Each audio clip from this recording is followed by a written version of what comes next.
WhatsApp guys, क्या हाल चाल है आप सब लोगों के। सब बच्चों के हाल बताइए अपने अपने, क्या हाल चाल है आप सब लोगों के। आज हम सेक्शन फार्मूले के ऊपर और अच्छे अच्छे क्वेश्चन करेंगे। डिस्टेंस फार्मूला हमने पढ़ा दिया है आपको, वीडियो में देख लेना जाके, प्लेलिस्ट में आपको वीडियो मिल जाएगी यार डिस्टेंस पे, ठीक है। और वीडियो को लैंडस्केप मोड में देखा करो। हालांकि मैं हर क्लास में बोलता हूँ लैंडस्केप मोड में क्या था, फ़ॉन्ट साइज़ अच्छा, वैसे पढ़ने वाले बच्चे जो होते हैं लैंडस्केप मोड में देखते हैं। तो सेक्शन फार्मूला चल रहा है, इसी पे हम क्वेश्चन करेंगे आने वाले 10-15 मिनट तक। जो भी अच्छे क्वेश्चन बन सकते हैं उन सारे अच्छे क्वेश्चनों को लेंगे।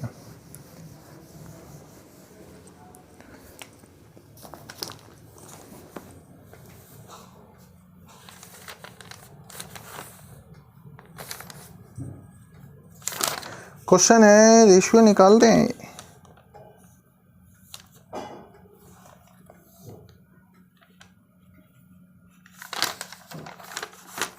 क्वेश्चन है कि in what ratio does the Y axis, in what ratio does the Y axis divide the line joining, divided the line joining,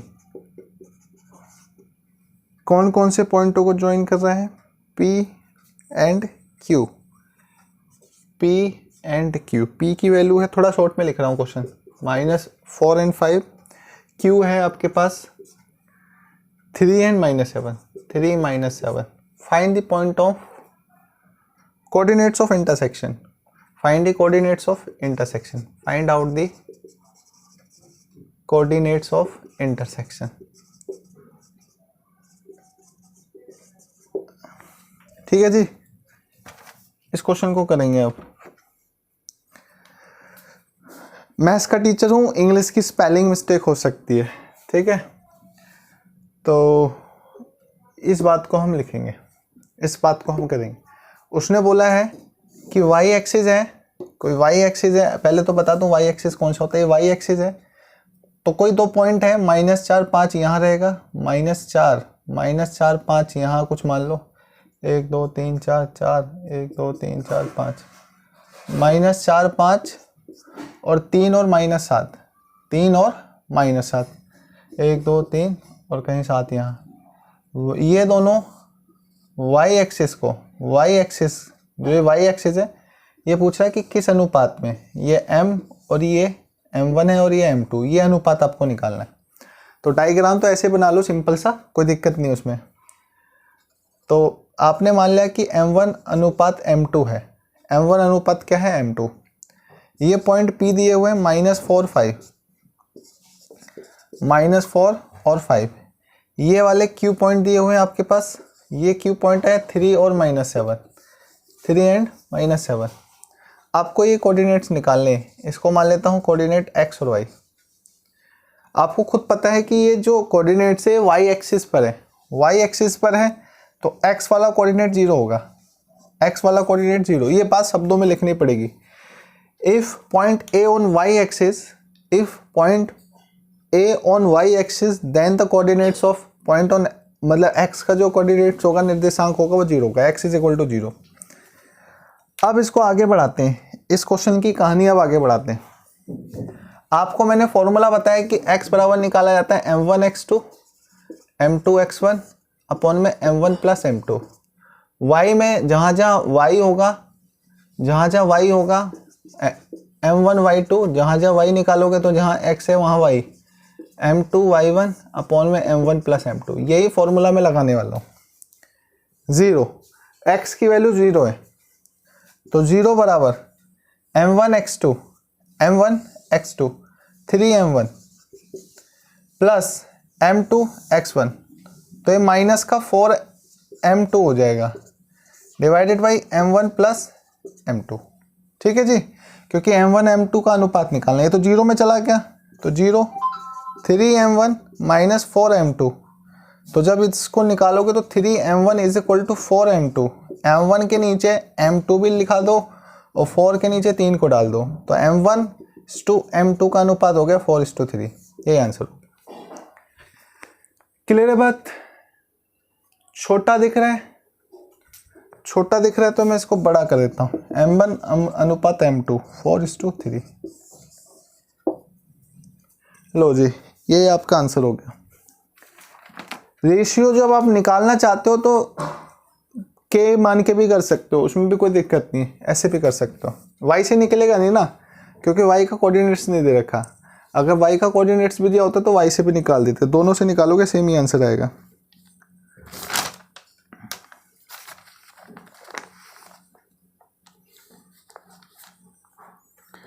एक क्वेश्चन है, लिख नहीं रहा हूं मैं, आपको खाली समझा दूंगा। क्वेश्चन में बोला गया है, लिख ही देता हूं, ऐसा करता हूं, क्वेश्चन ही लिख देता हूं।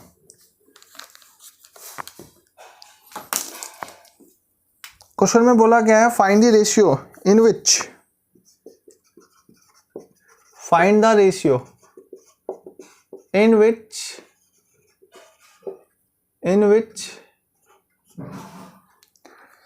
The point, in which the point, क्या पॉइंट है, -3 और P divide the line joining, divides the line joining, divides the line joining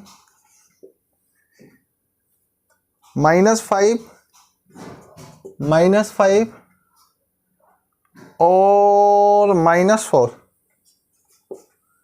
coma 2 -2 and 3, -2 and 3। Find P, आपको किसकी वैल्यू निकालनी है, आपको P की वैल्यू निकालनी है। क्वेश्चन ये है, मतलब आपको एक तो रेशियो निकालना है, फाइंड द रेशियो। जो ये पॉइंट है, ये पॉइंट इन दोनों पॉइंटों को जिस रेशियो में अब डिवाइड करता है, मतलब जब मैं इसका सॉल्यूशन बना रहा हूं तो क्या करूंगा, आप खुद बताइए कि क्वेश्चन में पूछा क्या गया। क्वेश्चन में ये बोला गया है कि एक पॉइंट है A जिसके कोऑर्डिनेट्स है -5 और -4, एक पॉइंट है B जिसके कोऑर्डिनेट्स है -2 और 3, और बीच में एक पॉइंट है P, इसके कोऑर्डिनेट्स -3 और P है। पहली बात तो जानना चाहता है कि m1 और m2 का अनुपात निकाल दो, दूसरी बात जानना चाहता है P निकाल दो। तो देखो, जिसके कोऑर्डिनेट्स दिए होंगे उससे आप m1 m2 निकाल सकते हो, P से नहीं दिया तो सारी इक्वेशन P में चली जाएगी, P की वैल्यू ही नहीं है। तो पहले आप रेशियो निकालिए, जब एक बार रेशियो आ जाए तो फिर P के ऊपर जाना, क्योंकि रेशियो जब तक नहीं मिलेगी तब तक P नहीं मिलेगा, जब तक m1 m2 नहीं निकलेगा तब तक P नहीं निकलेगा। तो पहले आपको m1 m2 निकालना पड़ेगा x वाले कोऑर्डिनेट से। जो फॉर्मूला होता है x वाले कोऑर्डिनेट्स का वो लगाता हूँ, -3, यही होता है ना, x बराबर क्या होता है, m1 x2 plus m2 x1 upon में m1 प्लस m2। तो यहाँ पर मैं लगा देता हूँ m1 x2, तो ये हो जाएगा -2m1 प्लस m2 x1, तो ये भी हो जाएगा -5m2 अपॉन में m1 प्लस m2। मल्टीप्लाई करा दूँ, कैंची वाला गुणा करा दूँ, तो माइनस का ही 3m1 हो जाएगा, माइनस का ही 3m2 हो जाएगा, माइनस का 2m1 माइनस का 5m2। माइनस का 3m1 जब उधर जाएगा तो -2m से घट जाएगा, या आप ऐसा करो माइनस का 2m1 इधर लाओगे तो प्लस का 2m1, तो माइनस का m1 बचेगा। ये जब 3 का m1 उधर जाएगा, जब 3m1 उधर जाएगा तो प्लस m2, 3m2 उधर जाएगा तो प्लस का 3m2 हो जाएगा, तो 3m2 जो हो जाएगा प्लस का हो जाएगा, तो घट के माइनस का 2m2 बचेगा, माइनस से माइनस कट गया। m1 रेशियो m2 कितना आ जाएगा, m2 को जब इसके नीचे डालोगे तो 2/1 बचेगा, 2:1। मतलब कैसे, m1 = 2m2 है ना, तो m1 के नीचे m2 को लिख दिया और 2 के नीचे 1, 2:1। अब ये पॉइंट आ गया, ये रेशियो आ गया 2:1। अब आप P निकाल सकते हो। y कोऑर्डिनेट्स क्या होगा, y कोऑर्डिनेट्स होगा जहाँ जहाँ वो है वहाँ y लग जाएगा और कुछ नहीं।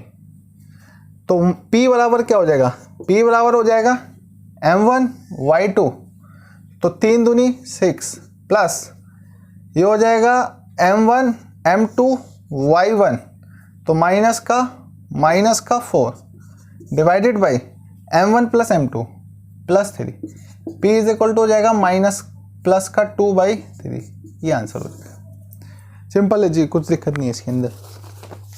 समझ आ रहा है ना आप लोगों को, भैया कुछ नहीं किया है, साहब लोगों मैंने कुछ नहीं किया, एक पॉइंट ये देखा, एक पॉइंट ये दिया है, पहले m1 निकाल लिया इसकी सहायता से, क्योंकि ये अननोन फिगर है, अननोन फिगर है तो इसी से निकल सकता है, इससे निकाल दिया, फिर ये नोन आ गई तो फिर ये अननोन है, फिर अननोन का सीधे फॉर्मूला लगा दिया y के साथ, y वाला सेकंड फॉर्मूला।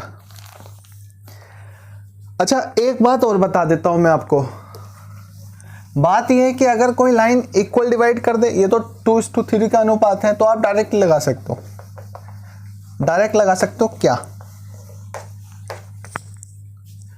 जैसे मैंने बोला कि लाइन है, ये पॉइंट x1 y1 है, ये पॉइंट x2 y2 है, ये वाले पॉइंट x और y है, ये 1:1 का है, मतलब इक्वल डिवीजन है, इक्वल डिवाइड कर रही है, इक्वल डिवाइड कर रही है, तो इसका मतलब जो x वाली पॉइंट होगी वो x1 plus x2 divided by 2 हो जाएगा।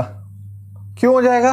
कि 1 into x2 plus 1 into x1, तो x1 plus x2 divided by m1 plus m2, 1 plus 1 2। y coordinates क्या हो जाएंगे? y1 plus y2 is equal to 2। जब भी मिड पॉइंट होगा, मिड पॉइंट होगा, जब मिड पॉइंट होगा तो उसका जो आंसर बनेगा वो ये बनेगा, m1 प्लस m2 का जोड़ 2 हो जाता है, तो m1 x2 तो x1 हो जाएगा, x2 हो जाएगा, m2 x1 तो x1 हो जाएगा, divided by m1 plus m2। तो जब भी मिड पॉइंट होगा तो ये फॉर्मूले लगा देंगे आपको डायरेक्ट। रेशियो भी लगा के देखोगे तो क्या होगा? m1 x1 x2 plus m2 x1 divided by m1 plus m2। तो आप देखिए ना, m1 x2 plus m1 m2 x1, तो 1 इंटू x2 x2 आप पुट कर लो ना, 1 1 1 प्लस 1 2, तो x1 plus x2 divided by 2, same to same y का भी कोऑर्डिनेट्स आएगा। तो जब मिड पॉइंट होगा, जब मिड पॉइंट होगा, बीच वाला मिड पॉइंट होगा, तो आपको डायरेक्ट ये फॉर्मूला लिखना है, टाइम वेस्ट नहीं करना बस।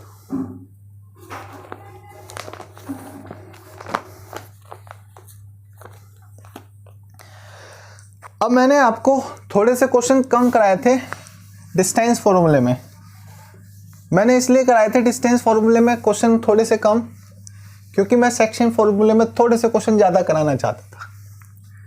एक क्वेश्चन ये है कि क्वेश्चन में बोला गया है कि ये बात प्रूफ कीजिए, ये बात प्रूफ कीजिए कि रोम्बस के कोऑर्डिनेट्स हैं। किसके? रोम्बस। रोम्बस की स्पेलिंग ये होती है, पिछली क्लास में बच्चे कह रहे गलत, साहब मैं फिर से कहता हूँ कि मैं अंग्रेजी का मास्टर थोड़ी ना। प्रूफ दैट कि ये रोम्बस के कोऑर्डिनेट्स है। 4 कोऑर्डिनेट्स दे रहा हूँ, क्वेश्चन है ये साहब आपका। कौन से कोऑर्डिनेट्स है? ए मान लेता हूँ इधर, बी मान लेता हूँ, सी मान लेता हूँ, डी मान लेता हूँ। ये है मेरे पास, ये है मेरे पास 4 - 1, ये कोऑर्डिनेट्स है मेरे पास 6 0, ये कोऑर्डिनेट्स है मेरे पास 7 2, ये कोऑर्डिनेट्स है 5 और 1। आपको बताना है कि रोम्बस के, ये रोम्बस के पॉइंट्स है, वर्टिसेस हैं, इसका मतलब ये रोम्बस के पॉइंट्स हैं। अब मैं आपको एक बात बता दूं, पिछली क्लास में मैंने बताया था कि रोम्बस जो होता है, रोम्बस कैसे पहचानते हो? इसकी सारी भुजाएं बराबर होती हैं और जो इसके जो डायगोनल्स होते हैं वो 90 डिग्री पर कट करते हैं। 90 डिग्री पे क्या करते हैं? कट। अब इसका मतलब ये हुआ कि मैं इसको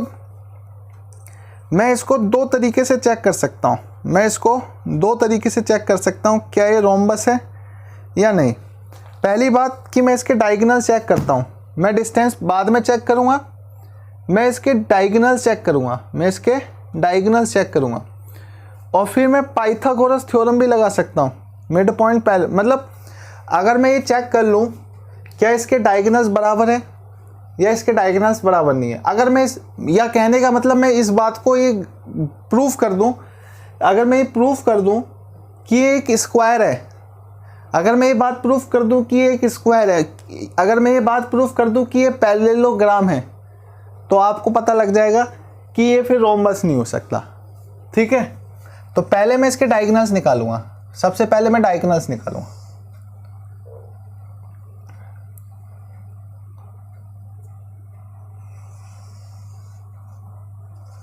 ठीक है, और डायगोनल्स कैसे निकालूंगा? मैं चेक करूंगा कि ये मिड पॉइंट है नहीं, मतलब ये हो गया F, मैं f को पहले चेक करूँगा इस साइड से भी और इस साइड से भी। मैं f निकालता हूँ पहले mid point of B D के मिड पॉइंट निकालेंगे तो ये हो जाएगा 6 + 5, मिड पॉइंट में डायरेक्ट लगा सकता हूँ मैं, डिवाइडेड बाई 2 और 0 + 1 डिवाइडेड बाई 2। तो मिड पॉइंट क्या आ गए इसके 11/2, 1/2। अब मैं इस साइड से भी निकालता हूँ mid point of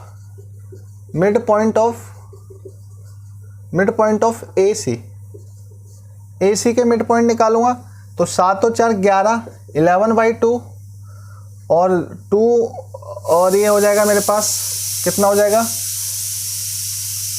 2 - 1 divided by 2। इसका मतलब 11/2 और ये हो जाएगा 1/2। तो पहली बात तो ये होगी कि देखो साहब इसके डायगोनल्स जो हैं ये एक तरीके से इक्वल होंगे, ये एक तरीके से एक दूसरे को इंटरसेक्ट कर रहे हैं, ये डायगोनल्स एक दूसरे को इंटरसेक्ट कर रहे हैं। इसका मतलब ये हो गया कि ये वाले पॉइंट 11/2 और 1/2 हो गए, इस साइड से भी और इस साइड से भी, दोनों साइड से ये सेम ही पॉइंट दे रहे हैं, है ना। सो पहली बात तो ये होगी कि ये जो है एक पैरेललोग्राम हो गया। अभी तक ये पैरेललोग्राम सिद्ध हो रहा है, अभी तक ये पैरेललोग्राम साबित हुआ है कि ये पैरेललोग्राम है जिसकी एडजेसेंट साइड्स आर इक्वल, आप डिस्टेंस से भी निकाल सकते हो, कोई दिक्कत नहीं है। अब मैं इसके अंदर ये बात बताना चाहता हूं कि मैं ए बी और ए सी की लेंथ भी निकाल के देख लेता हूं, तब ये पूरा ए बी और ए सी मैं आमने सामने के लिए नहीं निकाल रहा हूं, क्योंकि ये बात तो तय हो गई कि ये मिड पॉइंट है, तो मैं एडजेसेंट साइड निकालूंगा। तो एडजेसेंट साइड निकालूंगा 6 - 4 मतलब 2 दूनी 4 और ये हो जाएगा प्लस का 1 मतलब ये हो जाएगा रूट का 5। डायरेक्ट किया मैंने, 6 - 7 1 और जो 2 दूनी 4 मतलब ये 5 हो गया। ओ माय गॉड, ये दोनों बराबर आ गए, मतलब ए बी बराबर क्या हो गई ए सी, मतलब ए बी बराबर ए सी आ गई और ये डायगोनल्स भी बराबर हो गए। तो पक्की बात है, अब ये पक्का हो गया कि ये जो है स्क्वायर है, मतलब ये जो है ए बी सी डी क्या है, एक स्क्वायर, इज अ स्क्वायर। ये बात अब तय हो गई। अभी तक मैं पैरेललोग्राम ही सोच रहा था, अगर एडजेसेंट साइड इक्वल नहीं आती तो फिर मैं इसको पैरेललोग्राम लिख देता।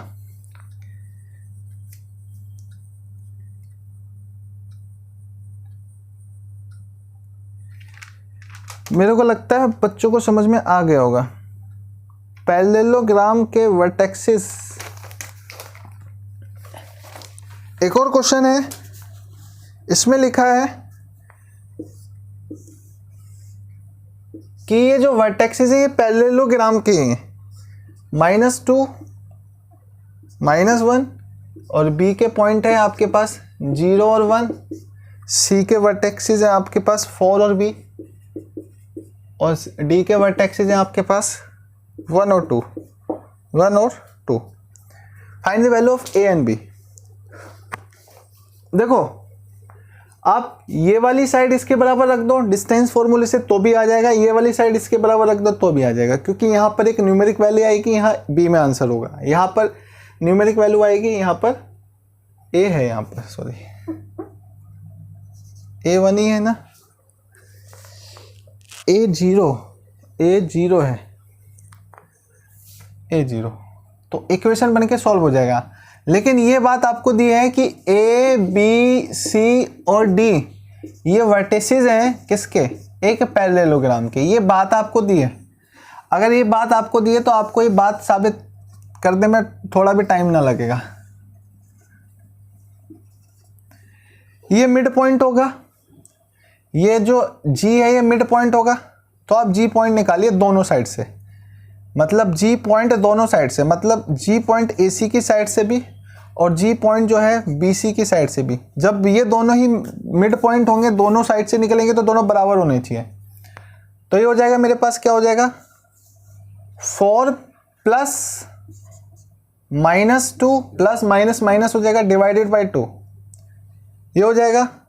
और ये इधर से क्या हो जाएगा बी माइनस माइनस ए प्लस बी हो गया ना, तो b -1 डिवाइडेड बाई 2 ये इधर से हो जाएगा।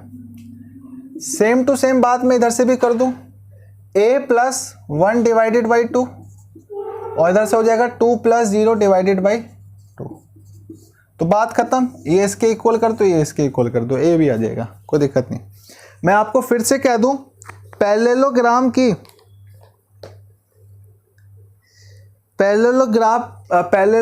का नेचर होता है कि एक दूसरे को बाइसेक्ट करते हैं और मिड पॉइंट बनाते हैं।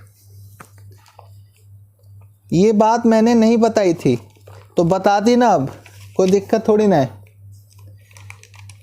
बस इसी टाइप के क्वेश्चन करना है, कहीं आपको पैरेललोग्राम दिखाना है, कहीं आपको कुछ दिखाना है।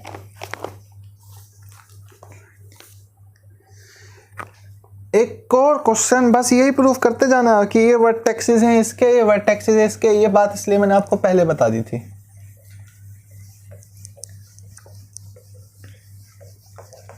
कुछ है थोड़ी ना, अब क्वेश्चन ही खत्म हो गए। कंसेप्ट पे फोकस करो ज़्यादा, क्वेश्चन तो अपने आप बनेंगे। एक क्वेश्चन है, find the mid point, find the mid point, find the mid point,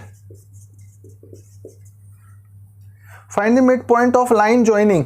एक लाइन ज्वाइन कर रही है, कौन कौन से पॉइंट को? 3 लाइन ज्वाइनिंग, 3 और 4 एंड k और 7। Find the mid point, find the, नहीं, इफ लिखा हुआ है, if the mid point of lining joining this and this is x is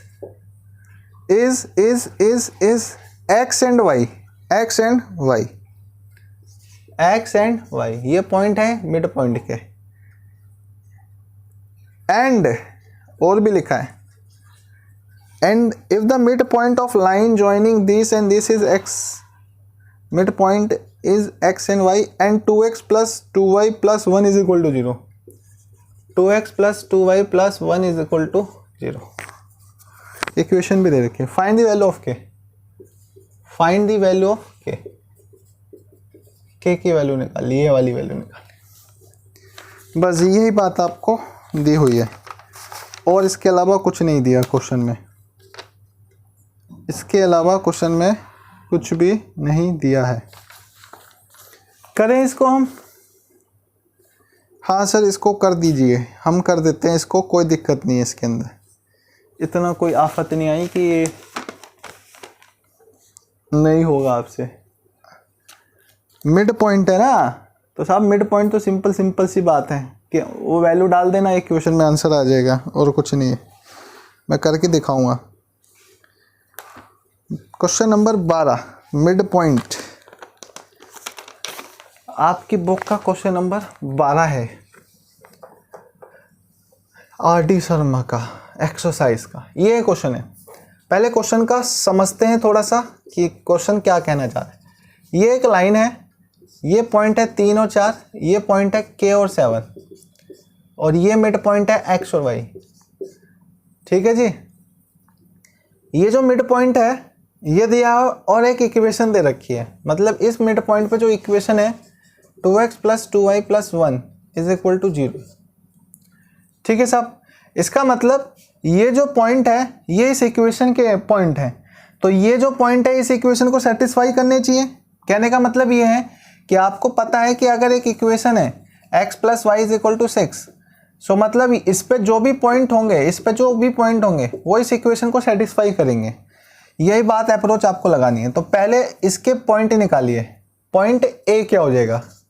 point A, अगर ये अगर मिड पॉइंट है तो point A is mid point, mid point of P Q का मिड पॉइंट है। तो सिंपली पॉइंट ए क्या हो जाएगा? पॉइंट ए सीधे लिख देता हूं, 3 प्लस के डिवाइडेड बाई 2 और k प्लस 4 प्लस 7 मतलब 11/2, ये पॉइंट हो जाएंगे। अगर ये पॉइंट इसके आ गए, मतलब एक तरीके से पॉइंट के आगे 3 प्लस के डिवाइडेड बाई 2 और 11/2, तो ये पॉइंट इस इक्वेशन को सेटिस्फाई करेंगे क्योंकि ये पॉइंट इसी लाइन के हैं। बोलिए हाँ या ना? हाँ जी कराएंगे, बिल्कुल कराएंगे।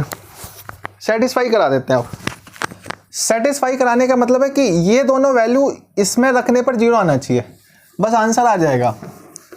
आंसर आपका आ चुका है। इसका मतलब क्या हुआ कि 2x plus 2y plus 1 is equal to 0। तो 2x की वैल्यू क्या आई है? Point A will satisfy the equation, क्योंकि point A is on equation of equation. तो 2x की वैल्यू है 3 plus k divided by 2 plus 2। y की वैल्यू कितनी है? 11/2 प्लस 1 इज इक्वल टू 0। आप एक चीज बताइए, इससे कट गया 11 और 1 12 इज इक्वल टू 0। 3 प्लस के प्लस 12 इज इक्वल टू 0। के इज इक्वल टू कितना आ गया? माइनस का 15। 12 और 3 15, उधर जाके माइनस के, बस कुछ नहीं था। मैं तो फालतू में सोचा था कठिन क्वेश्चन है, ये तो और ही आसानी है। और ले लेता हूँ 1-2 क्वेश्चन, चिंता क्यों करते हो। ये लो जी एक क्वेश्चन और।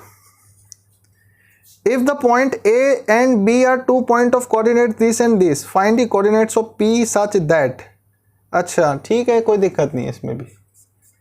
क्वेश्चन लिखा हुआ है if A and B, question लिखा है if A and B are 2 points, if A and B are 2 points having coordinates -2, -2, 2 and -4 respectively, find the coordinates of P such that। अरे यार सिंपल सा answer question है, लिख ही देता हूँ।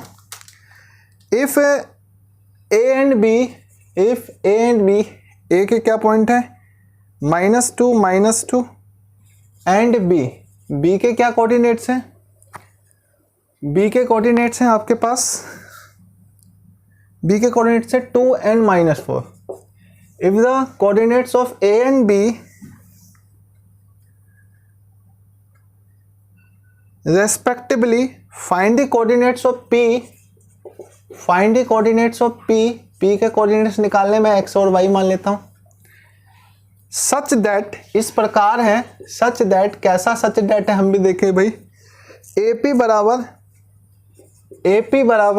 3/7 AB, 3/7 AB। कोई दिक्कत ना है, सॉल्व ना करूंगा मैं इसको, मैं चाहता हूं आप ही करो इसको। नहीं सर सॉल्व करना पड़ेगा। क्वेश्चन समझा देता हूं। ये दोनों कोऑर्डिनेट्स हैं, P के कोऑर्डिनेट्स इस निकालने हैं जो इस प्रकार है कि AP बराबर 3/7 AB। तो पहले तो समझ लीजिए कि AP बराबर 3/7 अगर AB के है तो AP upon AB is equal to क्या होगा? 3/7, मतलब AP 3 रेशियो है, AB 7 रेशियो है, वो रेशियो है ना। तो जब इसका सॉल्यूशन बनाऊंगा, जब मैं इसका सॉल्यूशन लिखूं बड़ा तो क्या लिखना पड़ेगा? A पॉइंट है -2, ठीक है नवाब जादो। B पॉइंट है 2 and -4। यहां पर पॉइंट दे रखा है, कौन सा पॉइंट दे रखा है? P। इसको मान लेता हूं XY। AP है 3, मतलब AP है 3, यहां से लेकर यहां तक की रेशियो है 3, और AB है 7। AB अगर 7 है तो यहां से लेकर यहां तक की रेशियो होगी 4, ठीक है, क्योंकि पूरी 7 है, ये 3 है, पूरी 7 ये 3, तो ये 4। अब यहां पर आपको क्या निकालना है? x और y। ये निकाल ही देता हूं। पॉइंट P जो कि x और y है, कोऑर्डिनेट्स को इस प्रकार दिखाएंगे 3 डंडों से, डायरेक्ट निकाल देता हूं। m1 x2 2 3 6 और m2 x1 माइनस का 4 दूनी 8 हो गया, divided by m1 plus m2 7, हालांकि 7 डायरेक्ट है, कोमा। फिर हो जाएगा m1 y2 माइनस का 12 और m2 y1 माइनस का 8 डिवाइडेड बाई 7। यही आंसर हो जाएगा। क्या कोऑर्डिनेट्स आ गए? माइनस का 2/7 और 12 और 8 20, माइनस का 20/7। ये आंसर हो गया आपका। पॉइंट P क्या आ गया आपके पास? पॉइंट P x और y ये आ गए। छोड़ो हटाओ, ये सिंपल ही क्वेश्चन है।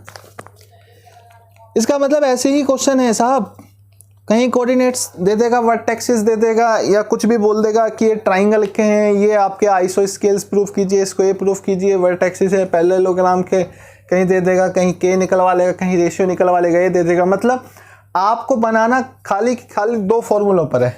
एक फॉर्मूला x की वैल्यू अगर निकालनी है m1x2 प्लस m2x1 और m1 प्लस m2,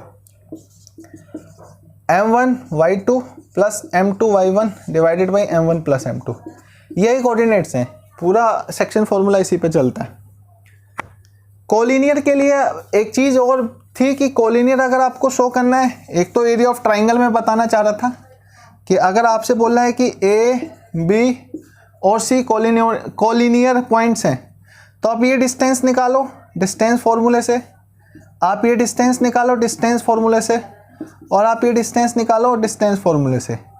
मतलब पॉइंट दे रखे होंगे आपको, पॉइंट दे रखे होंगे, ए के पॉइंट होंगे, बी के पॉइंट होंगे और सी के पॉइंट होंगे, तो आप ए बी, बी सी और ए सी तीनों निकालो, तो कोई भी दो दूरी तीसरी दूरी के बराबर आ जाएगी। कोई भी हो सकता है, क्योंकि मुझे नहीं पता पॉइंट उसने सीक्वेंसली दिया या नहीं, तो आप कोई भी दो दूरी निकालो, कोई भी दो दूरी निकालो, फिर तीसरी दूरी निकालो, मतलब तीनों डिस्टेंस निकालो, कोई भी दो अगर तीसरी के बराबर है तो कोलिनियर, अदरवाइज नहीं है। हालांकि मैं आपको उसमें बता दूंगा। चलिए जी आगे देखते हैं। और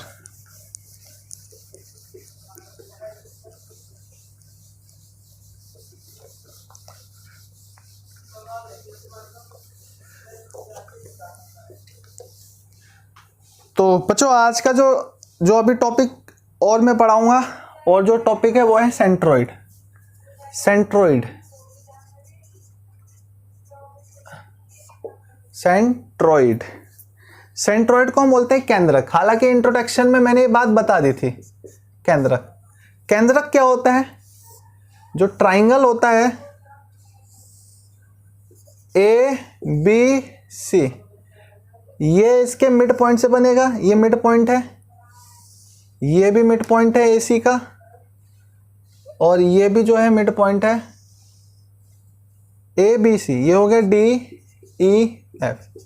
अगर ये पॉइंट x1 y1 है, ये पॉइंट x2 y2 है, ये पॉइंट x3 y3 है, तो ये पॉइंट आपका होगा केंद्रक, ये होगा G। और G के पॉइंट कैसे निकलते हैं, G कोऑर्डिनेट्स कैसे निकलते हैं, वो मैं आपको डायरेक्ट बता देता हूँ, याद कर लो इसको। x1 plus x2 plus x3 divided by 3, y के निकलेंगे y1 plus y2 plus y3 divided by 3, ये कोऑर्डिनेट्स होते हैं जी। बस यही आपको लिखना है और यही आपका आंसर होगा, यही आपका आंसर भी होगा। ये आए कैसे, आपको पिछली क्लास में बताया था, ये 2:1 की रेशियो होती है। मतलब यहाँ से लेकर यहाँ तक 2 और यहाँ से लेकर यहाँ तक 1। तो पहले आप ये पॉइंट निकालोगे, क्या आएगा? अगर ये मिड पॉइंट है इसका, तो x1 plus x2 divided by 2, x1 plus x2 divided by 2, y1 plus y2 divided by 2, ये वाला क्या आएगा? x1 plus x3, x1 plus x3 divided by 2, और y1 plus y3 divided by 2, ये वाला क्या आएगा? x2 plus x3 divided by 2, और ये हो जाएगा y2 plus y3 divided by 2। ठीक है जी। अब आपको ये पॉइंट निकालना है। आप एक चीज़ बताइए, ये पॉइंट दिया है और ये पॉइंट दिया हुआ है, ये a का कोऑर्डिनेट्स और d का कोऑर्डिनेट्स, और ये रेशियो m1 m2 दे रखी है। आप लगाइए m1 x2 plus m2 x1, यही होता है ना। तो आप लगाइए जरा, तो पॉइंट G कैसे निकल रहे हैं देखिए जरा।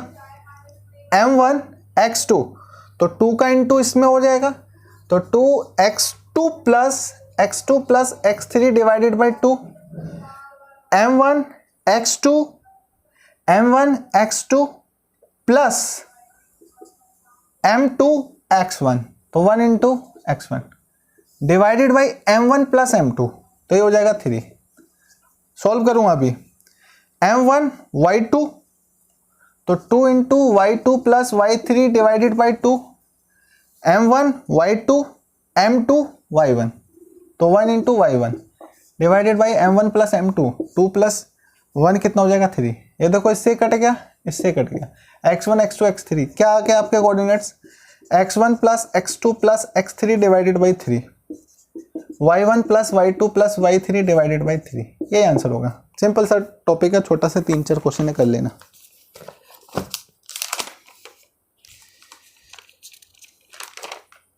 ज़्यादा कुछ नहीं है। एरिया ऑफ ट्राइंगल आपके सिलेबस से हट गया है, हालांकि मैं एक फॉर्मूला बता देता हूँ, सिलेबस से रिमूव हो गया है इस बार के लिए, तो वो अभी हम नहीं पढ़ेंगे, तो वो बाद में पढ़ेंगे अगले साल। बाकी मैं हल्का सा आपको पढ़ा देता हूँ, कहीं यूज़ हो जाए तो आप कर सकते हो। ठीक है जी। एरिया ऑफ ट्राइंगल क्या है, देखिए एरिया ऑफ ट्राइंगल कैसे निकालते हैं। डेरिवेशन नहीं सिखाऊं, जैसे इनकी डेरिवेशन थी वो आपके एनसीईआरटी में दिया है, आप देख सकते हो, कोई दिक्कत नहीं उसके अंदर, एनसीईआरटी में दिया होगा मेरे हिसाब से। Area of triangle, area of triangle,